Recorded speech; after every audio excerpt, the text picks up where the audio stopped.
for myself in a bed of Kleenex, stuffing chocolates in my mouth, on the phone with my best friend. You're listening to Reba McEntire's latest single, Strange.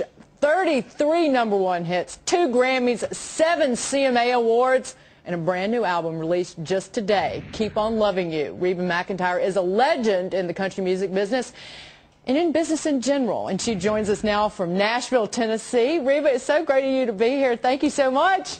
Oh, it's my pleasure. Good morning. Good morning to you. Reba, this is the first solo album you've done in 6 years. And in those 6 years, how have you changed as an artist, as a performer? I think one of the words you've used recently was you're more authentic. What does that mean? Oh, more authentic. Well, I don't really know. I read that you used that word, that you were more comfortable.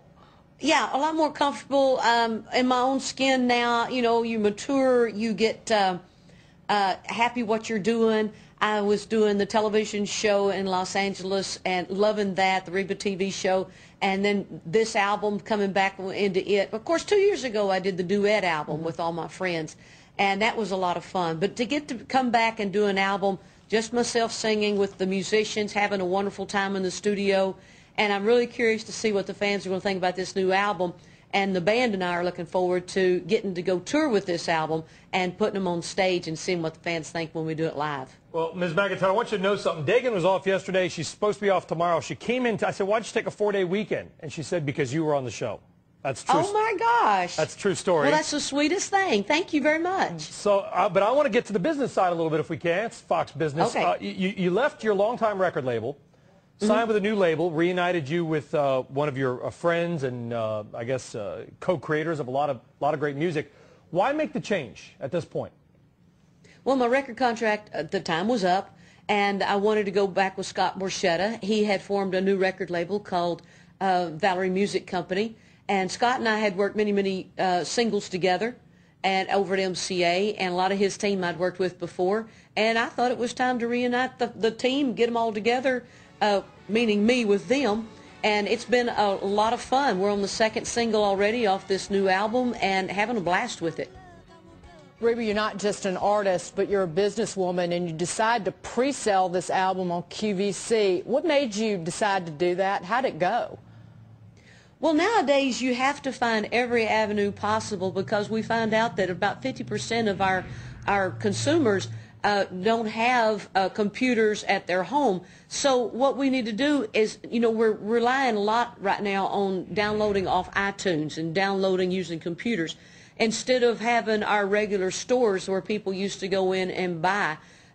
So we have to find every avenue possible to get this product out to our fans. And I thought QVC was a wonderful idea when they brought it up to me. It went really well. We got to perform 6 or 7 of our brand new songs off of the album right there on television. It was a great promotional, creative idea, and I thought it was a huge success. We talk a lot about Apple as a company. How has Apple and its iTunes store changed the way that you do your business? How has it changed music? Well, it's changed in the way, for me, it's accessibility. I can sit down at my computer and I can order and buy, you know, $50 worth of music, whether it's downloading albums or downloading singles, and I could go back to songs I listened to when I was 8 years old, or current songs that are out now of all genres of music. It is easier for me to buy music now than it ever has been before by just downloading it and having it right there at your fingertips. And speaking of accessibility, Reba, a hallmark of not just your career but country music in general is staying connected to the fans. And how do you stay in touch with them and relate to them? Because they got to be looking at you going, you have everything. You've got everything. How do you relate to them? I feel like it's very easy. I think I'm a person that they can talk to. I like to Twitter. I do my blogs, and they can go online and listen to that, and they can respond to my Twitters also. And I get a big kick out of watching and listening to reading their responses. And I've always thought that I was pretty accessible to the fans. So it's just increased, and it's gotten better by all the modern technology that we have today. We just had a band last week, Gloriana. I'm sure you've heard of them, up-and-coming country group. What They're advice, wonderful. what advice do you have, not only for artists, but anybody out there that is looking to start, because you are a business, you are a brand. So what's the best advice you can give people out there that are trying to either grow their brand, their business, their small business, what have you? Be sure what you want to get into. Follow your dreams, but if they don't work out, don't stay too long. You know, you do have to make a living, but, you know, it does take time. It takes a lot of hard work. Be sure that's what you want to do. Get in there and work your tail end off. That's what I've always done. And surround yourself with wonderful people who are smarter than you are.